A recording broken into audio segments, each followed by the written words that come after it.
Every day we escape losing our welcome to my channel Bhavna vlogs. तो guys कैसे हो and good morning. तो अभी जस्ट मैं नहा के आई हूँ थोड़ी देर पहले ही।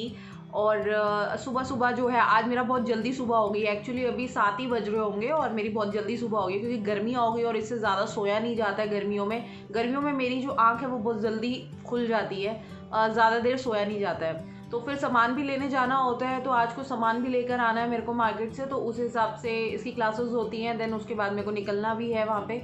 तो एक और चीज़ दिखाती हूँ। कल जो है मैंने अपना पहला पार्सल जो है रिसीव करा है इस लॉकडाउन में। तो ये पार्सल जो मेरे को आया है ये है पर्पल का। मैंने कुछ आइटम्स मंगाए थे, तो पर्पल जो है अब डिलीवर कर रहा है सामान। यहाँ से आप सैनिटाइजर्स ले सकते हैं, N95 मास्क ले सकते हैं, स्किन केयर या हेयर केयर के प्रोडक्ट्स ले सकते हैं। तो मैं आपको दिखाती हूँ, कुछ मैंने भी प्रोडक्ट्स मंगाए हैं। सबसे पहले तो जब ये मैंने बॉक्स लिया है बहुत ही ज़्यादा अच्छे से मैं इसको कैरी करके लाई थी बैग के अंदर। देन बैग के अंदर मैं नीचे से जब मैंने पिक किया उसके बाद मैंने लाके इसको रख दिया था। तो इस बॉक्स को मैंने कल से मतलब आधा दिन तक बिल्कुल भी हाथ नहीं लगाया था। उसके बाद मैंने इसको सैनिटाइज़ किया है, उसके बाद मैंने इसको ओपन किया है। तो ये चीज़ का थोड़ा सा ध्यान रखें कि जब भी कोई बॉक्स वगैरह भी बाहर से ले रहे हैं तो उसको पहले सैनिटाइज़ करें और उसको थोड़ी देर के लिए रख दें, पहले कुछ घंटे उसको हाथ ना लगाएं। तो ये मैंने कल मॉर्निंग में लिया था, ये बॉक्स कल आया था, लेकिन आज मैं जो हूँ इसको ओपन कर रही हूँ।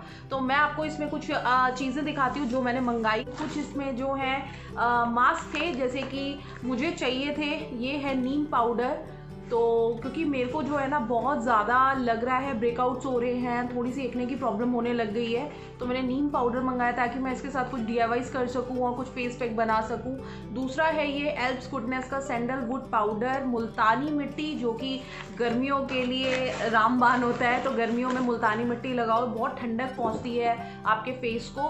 तो ये है गुड वाइब्स का रोज़ पेडल पाउडर्स। तो ये सारे पाउडर्स जो है इनके लिंक जो है मैं नीचे डिस्क्रिप्शन में दे दूँगी, आप वहाँ से देख लेना अगर आप भी मंगाना चाहते हो। बहुत ही आसान है अब और डिलीवरीज हो रही है पर्पल की तरफ से, जैसे मैंने बताया आपको। तो ये है गुड वाइब्स के 2 फेशियल हैं, एक पर्ल है, एक डायमंड है। तो किसी दिन ये भी मैं आपको करके दिखाने वाली हूँ।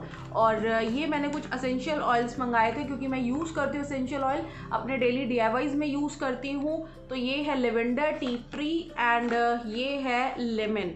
तो ये इस तरीके के पर्पल के एसेंशियल ऑयल्स हैं। इसमें मैंने 2 गुड वाइब्स के आंवला शिकाकाई कंडीशनर और आंवला शिकाकाई स्ट्रेटनिंग शैम्पू, तो ये जो है ये भी एक कॉम्बो था। तो ये थोड़े बहुत मैंने जो है सामान मंगाया है। और अभी जो है मैं अपने लिए एक फेस मास्क बनाने वाली हूँ। गुड वाइब्स का है ये रोज़ पेडल पाउडर। तो यहाँ पर मैं बताती हूँ, अभी इसको आप 2 तरीके से यूज़ कर सकते हैं। ड्राई स्किन के लिए आप इसको दही में मिक्स करके लगा सकते हैं, और नॉर्मल और ऑयली स्किन के लिए आप इसको रोज़ वाटर में मिला के लगा सकते हैं। तो अभी जो है मैं इसको कर्ड के साथ बना रही हूँ, कर्ड के साथ मैं इसको अप्लाई करूँगी। और इसको पानी के साथ भी नॉर्मली आप मिक्स करके अपने बालों के ऊपर अप्लाई कर सकते हो। तो स्किन के ऊपर भी आप रोज़ पेडल पाउडर को अप्लाई कर सकते हैं, बालों के ऊपर भी आप इसको अप्लाई कर सकते हैं। इसके साथ जो है अगर आपको एज अ ब्लीचिंग इसको यूज़ करना है तो आप इसमें थोड़ा सा जो है लेमन जूस डाल सकते हैं और टमाटर का जूस डाल सकते हैं, वो मिक्स करके लगा सकते हैं। तो ये एक तरह से नेचुरल तरह से ब्लीचिंग का काम करेगा। तो बहुत सारे तरीके होते हैं रोज़ पेडल पाउडर को यूज़ करने के लिए। तो आज तो मैं यही कर रही हूँ। बाकी के जो है ये नीम पाउडर, मुल्तानी मिट्टी पाउडर और सैंडलवुड पाउडर, इनकी भी अलग अलग तरीके से इनको अप्लाई कर सकते हैं। बहुत तरीके के फेस मास्क बन सकते हैं।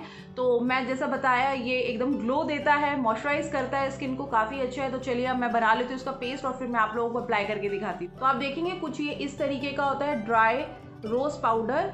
तो इसको मैं थोड़ा सा लूँगी एक बाउल के अंदर, थोड़ा सा जितना मेरे को एक फेस मास्क अप्लाई करना, और इसके अंदर मैं जो हूँ थोड़ी सी मिलाऊंगी कर्ड। तो ये जो है मैंने इसके अंदर दही डाली है। तो आप इसको चाहें तो कर्ड के अंदर इस तरीके से एक पेस्ट इसका तैयार कर सकते हैं, और या फिर आप इसको रोज़ वाटर में भी मिला के बना सकते हैं, पानी के अंदर मिला के बना सकते हैं। तो अलग अलग तरीके से आप इस पेस्ट को तैयार कर सकते हैं।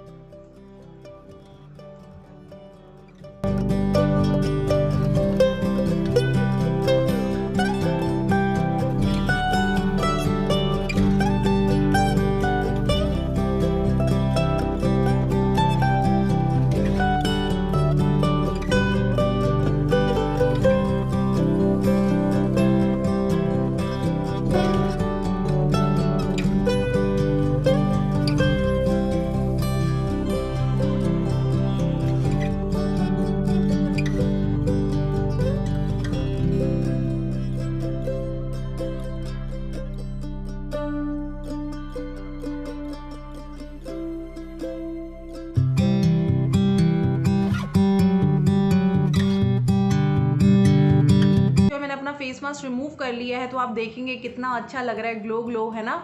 तो वो एकदम ड्राई हो जाता है, उसके बाद आप उसको 15-20 मिनट के बाद जो है वॉश कर लें।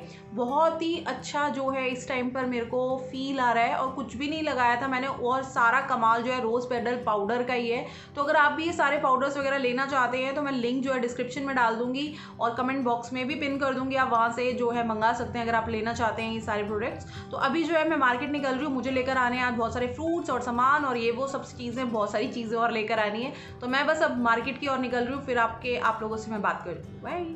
तो फ्रेंड्स अभी जो है मैं आपको दिखाती हूँ, कुछ मैं वेजिटेबल्स और फ्रूट्स लेकर आई थी, तो मैं इनको किस तरीके से वॉश करती हूँ, रखती हूँ, ये सारा जो प्रोसेस रहता है किस तरीके से, क्योंकि अभी बाहर से लाके मैं रखती हूँ तो पहले तो मैं इनको लाके अलग से रख देती हूँ इस तरीके से, और इनको नहीं छूती हूँ कुछ देर तक। देन उसके बाद मैं इनको कैसे साफ़ सफाई इनकी करती हूँ, कैसे इनको वॉश करती हूँ सुखा के, फिर उसके बाद मैं फ्रिज में इनको लगाती हूँ। तो एक और चीज़ है, लास्ट टाइम जब मैं सामान लेकर आई थी तो उस टाइम पर मैं कुछ ऐसे बैग्स लेकर जाती हूँ, क्योंकि मेरे पास वो दूसरे जो होते हैं वो सब्जी मंडी वाले बैग नहीं है, और इस टाइम मिल भी नहीं रहे हैं वो बैग, और मेरे को यहाँ पर ज़्यादा ज़रूरत पड़ती नहीं थी क्योंकि मैं ऑनलाइन शॉपिंग किया करती थी, तो मुझे ज़्यादातर बैग्स की ज़रूरत यहाँ पड़ती नहीं थी क्योंकि घर पर ही पेंट्री का सामान आ जाता था कार्टन बॉक्सेस के अंदर, तो मैंने वो ख़रीदे ही नहीं थे यहाँ पर बैग। तो अभी अचानक से लॉकडाउन हो गया और मैं बैग्स खरीद नहीं सकी, तो मेरे पास ये बैग्स हैं, तो मैंने ये बैग है, और एक और आप ये वाला बैग देख रहे होंगे मेरा, जो आपने अक्सर देखा होगा जब मैं मॉम के घर जाती हूँ तो मैं बैग लेकर जाती हूँ। तो मेरे को किसी लेडी का कोई मिथुन किसी आईडी से मेरे को आई थिंक किसी ने मेरे को मैसेज किया था, कितना गलत है, कितनी इंसल्ट कर रहे हो आप, ये कर रहे हो, बैग के अंदर डाल रहे हो। बैग के ऊपर कोई नाम नहीं लिखा हुआ कि बैग के अंदर सिर्फ किताबें ही कैरी कर सकते हैं या कुछ और कैरी नहीं कर सकते हैं, ऐसा कुछ नहीं है। ये एक सिंपल बैग है और दृष्टि इनको यूज़ नहीं करती हैं, उसके स्कूल के बैग्स नहीं है ये वाले जो हैं, ये एक्स्ट्रा बैग्स पड़े हुए हैं यहाँ पर। उसके स्कूल के बैग जो है वो मॉम के घर पे हैं, वो दूसरे बैग्स हैं जो वो लेकर जाती है अपनी किताबों के लिए।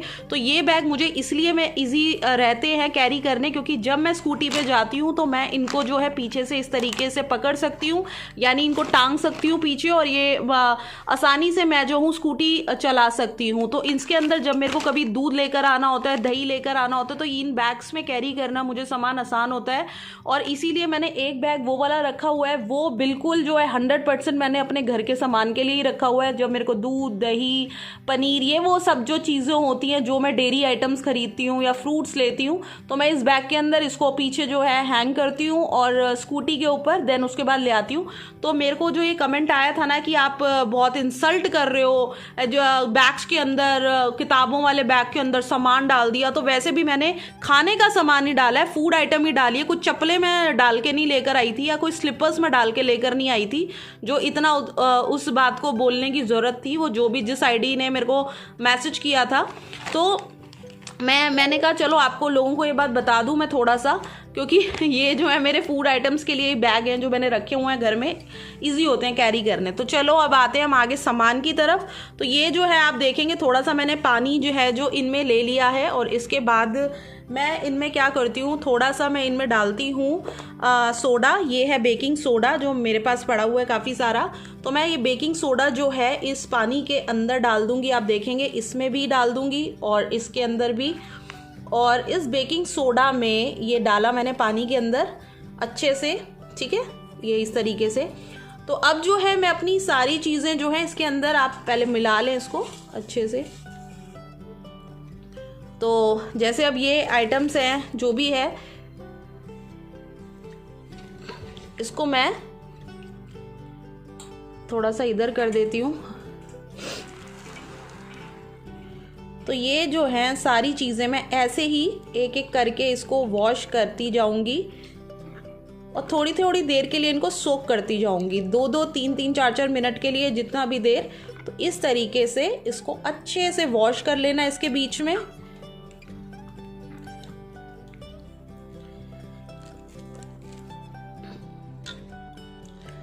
जाऊंगी सारे अपने फ्रूट्स को इस तरीके से इसके अंदर, जो इसके ऊपर की जो कवरिंग होती है ना फ्रूट्स की, ये जो ऊपर है यही गंदा होता है, ये धोना साफ़ करना बहुत ज़रूरी है। तो इनको सोक करके आपको इन फ्रूट्स को रखना पड़ेगा। इस तरीके से ही मैं ये अपने सारे फ्रूट जो हैं इसमें सोक करके रख दूँगी थोड़ी थोड़ी देर के लिए, क्योंकि मेरे पास इतने सारे बर्तन नहीं है और ज़्यादा आइटम्स आ नहीं पाएंगे, तो थोड़ी थोड़ी देर के लिए इनको निकालती जाऊंगी। इसमें से निकाल के मैं इसमें डालूंगी, देन इसको प्लेन वाटर में वॉश करूंगी, जो टैप का रनिंग वाटर होता है उसमें। देन उसके बाद जो है इसको ड्राई करने के लिए रख दूंगी थोड़ी सी देर फ्रूट्स को, उसके बाद मैं फ्रिज में लगाऊंगी। तो ऐसा है, इसको मैं थोड़ी थोड़ी देर के लिए इनको रहने दूंगी। अभी इस तरह से सोक, सेकेंड टाइम इसमें वॉश करना है यहाँ से निकाल के।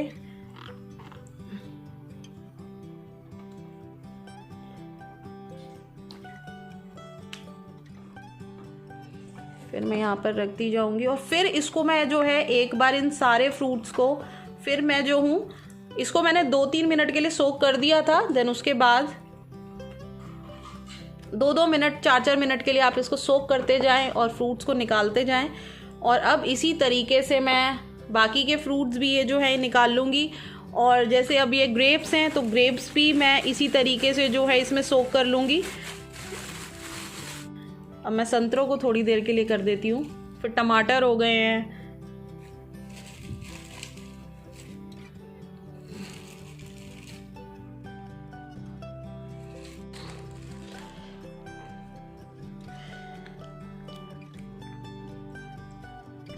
आजकल यही हो रहा है कि बहुत ज़्यादा इस चीज़ का है कि ध्यान रखना पड़ रहा है सब्जियों का, सब चीज़ों का। तो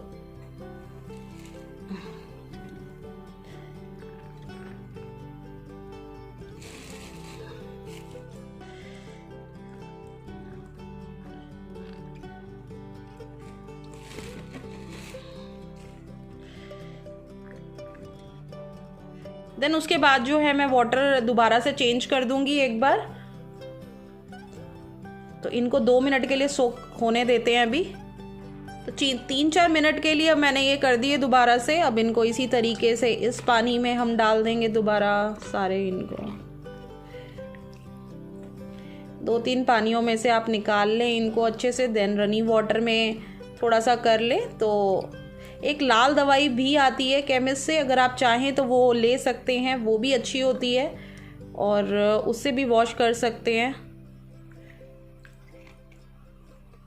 दोबारा से ये फ्रूट्स जो हैं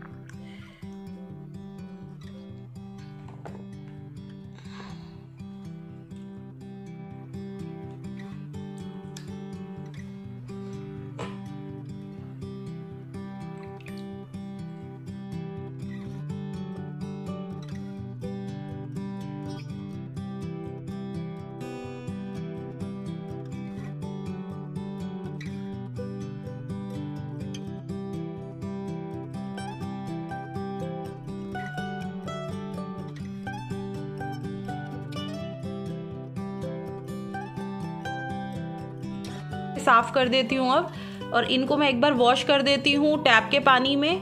देन उसके बाद जो है इसको मैं ड्राई होने के लिए उधर किचन में ही रख दूँगी थोड़े से, ताकि ये ड्राई हो जाए। फिर इनको मैं फ्रिज में लगाऊँगी। बाकी तब तक ये जो थोड़े से और हैं ये सोक हो जाए इसमें सब्जियाँ, जो बाकी की सब्जियाँ हैं इस पानी के अंदर। देन मैं पानी जो है वो चेंज कर दूँगी, क्योंकि मुझे भिंडियाँ भी धोनी है। अभी भिंडियाँ, खीरे, ये सब पड़े हुए हैं। खीरे, भिंडी वगैरह जो है ये पड़े हुए हैं और ये सारे आइटम है। अभी ये मैंगोज़ भी पूरे नहीं मैंने अभी धोए हैं, तो ये वाले भी पड़े हुए हैं। तो चलिए दोबारा पानी करना पड़ेगा। 2-3 बार जो है पानी चेंज करना पड़ेगा बार बार, क्योंकि बहुत सारे जो हैं इसमें से निकलती है, गंदगी निकलती है, तो पानी को बार बार चेंज करना पड़ेगा। और हर बार जब भी पानी मैं चेंज करती हूँ उसके अंदर बेकिंग सोडा, ये जो है सोडा, ये मैं डाल देती हूँ इसी तरीके से।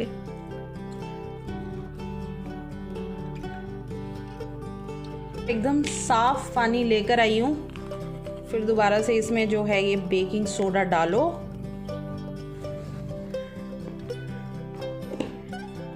और इसको अच्छे से मिला दो। बाकी के मैं रखा ही हूँ वेजीज उधर धो के। अब इनको जो इसमें सोक करा हुआ था ये मैं निकाल दूंगी परात के अंदर। ये अच्छे से धुल गए, वॉश होती जा रही हैं सब्जियां। पर इनको सुखा के ही फ्रिज में रखो, यानी थोड़े जब ड्राई हो जाएं, क्योंकि गीले होंगे, सुखा के ही फ्रिज में रखना है अपने, जिस हिसाब से आप रखते हो अपना सामान। बाकी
सारे लोग जो हैं ये प्रोसीजर पूछ रहे थे, आप बताओ आप किस तरीके से वॉश करते हो। तो बस गाइज मैं यही करती हूँ और उसके बाद इसको जो है रनी वाटर में मैं साफ़ करके ड्राई करके डाल देती हूँ। तो यही है, अच्छे से इसको मैं थोड़ा सा इस तरीके से साफ़ कर देती हूँ पानी में, एकदम क्लीन हो जाए ताकि ये इनके ऊपर कुछ लगा ना रहे।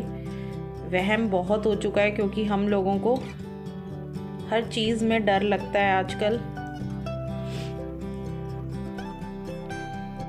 ये जो है ये अब मैंने इधर भिंडी वगैरह भी डाल दिया, तो पूरे नहीं आए हैं क्योंकि मेरे पास जो है बर्तन इतने ज़्यादा बड़े बड़े नहीं हैं। तो जितना जो सामान जितना आता है उतना मैं धो के इसमें से निकालती जा रही हूँ। पानी भी अच्छा है, चेंज करना होता है इसमें, 3-4 बार आप पानी चेंज करो अच्छे से इसको इस तरीके से हाथ से ऐसे करके साफ़ कर दो ताकि कुछ भी इन सब्जियों के ऊपर रहे ना। तो और इनको भीगे रहने दो 4-5 मिनट के लिए। तो ये है, अभी ये बाकी की सारी भी रह गई, इसमें खीरे वगैरह और ये सब रह गए हैं, इनको भी मैं करूँगी अभी। बाकी पानी एक बार चेंज करके ग्रेप्स वाला दिन उसके बाद मैं करती हूँ, एकदम क्लीन हो जाएंगे।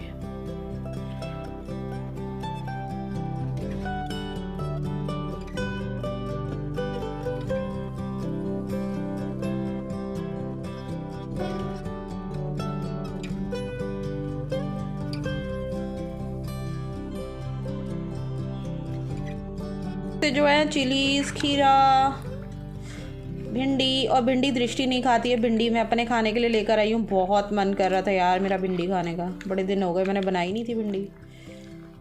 बस हो गया काम मेरा ख़त्म। थोड़ा सा आपको मेहनत ज़रूर लगती है लेकिन अच्छी बात है। वैसे भी फ्रिज में वॉश करके सब कुछ क्लीन करके हम पहले भी रखा ही करते थे, ऐसा कोई बड़ी चीज़ है नहीं। मैं तो पहले भी ये बेकिंग सोडा में डाल के ही धो के ही रखा करती थी, पहले भी मैं ऐसे ही रखती थी अपनी वेजिटेबल्स और ये वो, तो कुछ नया है नहीं इसमें।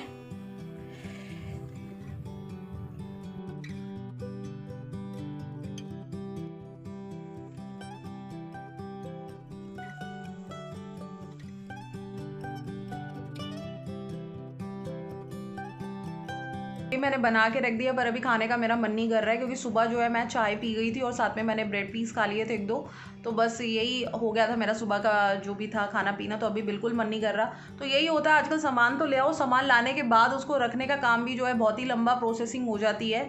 पहले भी ऐसा ही होता था, सामान ला के धोना होना तो पड़ता ही है, ये सब चीज़ें तो करनी पड़ती है। बट आजकल डर ज़्यादा है तो 2-2 3-3 बार करना पड़ता है, वो डर ज़्यादा हो जाता है उसका कि भाई कुछ और ना हो जाए। तो बस यही सब है। और आज दिल में एक बात आ रही है जो कि मेरे व्लॉग्स जो हैं कंटिन्यू नहीं आते हैं, बहुत ही रुक के आते हैं, रुक के मेरे व्लॉग्स आते हैं। तो एक बात आती है कभी कभी जब मैं यूट्यूब पे काम कर रही हूँ, यूट्यूब पे हूँ, तो बहुत सारे लोगों की जो है वीडियोस मेरे आगे रोटेट होती रहती हैं मेरे होम पे, और मैं देखती हूँ कई बार व्लॉग्स जब मैं रात में लेटी होती हूँ या बैठी होती हूँ या शांति में बिल्कुल अकेली होती हूँ। तो जब आपको लगता है कि आपकी ज़िंदगी जो है वो दूसरों की तरह नहीं है तो थोड़ा सा अजीब लगता है, थोड़ा सा हर्टिंग होता है, क्योंकि मैं देखती हूँ कि मेरी लाइफ जो है और लोगों की तरह नहीं है बिल्कुल भी। जैसे सब लोग जो हैं फैमिली में हैं और उनके पास फैमिलीज़ हैं, तो थोड़ा सा अजीब लगता है अकेले रहना, अकेले ज़िंदगी में सर्वाइव करना। बहुत सारी चीज़ें हैं, उतार चढ़ाव जो ज़िंदगी के चल रहे हैं, तो उस हिसाब से बहुत सारी चीज़ें जो है ना लगती हैं कि क्योंकि जब आपकी लाइफ जो है दूसरों की तरह नहीं होती है और दूसरे लोग अलग तरीके की खुशियाँ मना रहे होते हैं, उनका एक अलग ही बात है। और फैमिलीज़ बहुत इम्पॉर्टेंट है यार लाइफ में, फैमिली के बिना कुछ नहीं है, फैमिली होना बहुत ज़्यादा इम्पॉर्टेंट चीज़ है। और कभी कभी आप कुछ एक चीज़ें जो है अपने पेरेंट्स के साथ भी शेयर नहीं कर सकते, और आपके जो फ्रेंड्स होते हैं उनकी भी एक लिमिट होती है, फ्रेंड्स हैं उनकी अपनी आगे फैमिलीज़ होती हैं। अगर आप अपने फ्रेंड्स के साथ भी शेयर कर लेते हो कुछ चीज़ें अगर ठीक है, लेकिन उनकी भी आगे अपनी फैमिलीज़ हैं, उनके हस्बैंड हैं, उनके बच्चे हैं, तो कहीं ना कहीं आपको एक टाइम पे ऐसा इंसान चाहिए होता है जिसके कंधे पे आप कभी सर रख के रो सकें, अपने दिल की भावनाओं को निकाल सकें, ये भावना अपने दिल की भावनाओं को निकाल सके। पता नहीं क्या है ज़िंदगी में, और सब कुछ मिलना इतना आसान होता नहीं है। नेक्स्ट टू इम्पॉसिबल होती हैं खुशियाँ। मुझे अपने लिए ऐसे लग रहा है कि मेरे लिए इम्पॉसिबल सी हैं वो सारी चीज़ें नॉर्मल होना और वो खुशियाँ मिलना मेरे लिए मुझे एकदम इम्पॉसिबल फीलिंग होती है। कभी लगता है मुझे ऐसे ही रहना है। आई थिंक मुझे दृष्टि और कूपर मॉम डैड शायद ऐसे ही रहना पड़े, क्योंकि बहुत सारी चीज़ें हैं जो लाइफ में चल रही हैं और आगे भी उन चीज़ों से झुटलाया नहीं जा सकता। जो मेरी लाइफ की रियलिटीज़ हैं उनको मैं झुटला नहीं सकती हूँ अपनी ज़िंदगी में। तो बहुत सारी चीज़ें ऐसे चलती हैं, रात में टेंशन्स भी होती हैं। कुछ बात कर रही थी, बीच में मॉम का कॉल आ गया था तो मैंने बात अपनी बंद कर दी। तो मैं यही बोल रही थी कि लाइफ में जो है मेरे को अपनी लाइफ में आगे कुछ भी जो चाहिए, जो वो एकदम परफेक्ट फैमिली, वो सब चीज़ें, वो इतना आसान नहीं है मेरी ज़िंदगी में अब आना। और नेक्स्ट टू इम्पॉसिबल की तरह ही है वो, और बहुत कुछ उसके लिए करना पड़ेगा, जो कि अब कभी कभी मेरे को लगता है मेरे अंदर अब हिम्मत नहीं रही है वो सब चीज़ें करने के लिए। क्योंकि अभी ये पता नहीं क्या टाइम चल रहा है, अभी क्या होता है, आगे क्या नहीं होगा, लाइफ में क्या चीज़ें हैं मेरे लिए, क्या नहीं है। मतलब बहुत सारी कश्मकश दिमाग में चलती है एक लंबा टाइम, बहुत लंबा टाइम, और इसकी वजह से ही इतना डिलेज और इतनी चीज़ें हो रही हैं और आगे पता नहीं लाइफ में क्या है। तो मतलब लगता है कभी कभी दूसरों के व्लॉग्स देख के, दूसरों की चीज़ें देख के, यार मेरी लाइफ ऐसी क्यों नहीं है। आती है ये चीज़ कि मेरे को अकेले स्ट्रगल करना पड़ रहा है, अकेले सारा कुछ मैनेज करना पड़ रहा है, अकेले अकेले अकेले अकेले सारा कुछ। बट पता नहीं, शायद भगवान ने मुझे इतना स्ट्रॉन्ग समझा होगा जो मेरे को ऐसी लाइफ उन्होंने दी है। बट हाँ, आती है दिमाग में, और दूसरों को देख के कभी कभी डिमोटिवेट भी होती हूँ बहुत सारी चीज़ों में। कभी कभी मुझे लगता है यार अकेले लाइफ जीना आसान नहीं है, और दो अकेले अभी इतनी आसानी से हो नहीं सकते हैं। तो चलो, जो भी सिंगल लाइफ है, जब तक है, जैसे ही है, जो चल रहा है देखते हैं।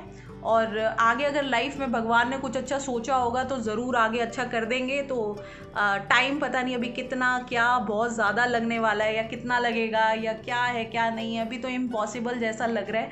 क्योंकि लाइफ की कुछ रियलिटीज़ हैं उनको मैं झुटला नहीं सकती हूँ, और वो ये रियलिटी है कि दृष्टि है मेरे साथ, मैं हूँ दृष्टि के साथ, हम हैं। और ये वो कुछ एक ऐसी रियलिटीज़ हैं जो आगे इतना नॉर्मल नहीं होता लाइफ को चलाना या लेकर चलना।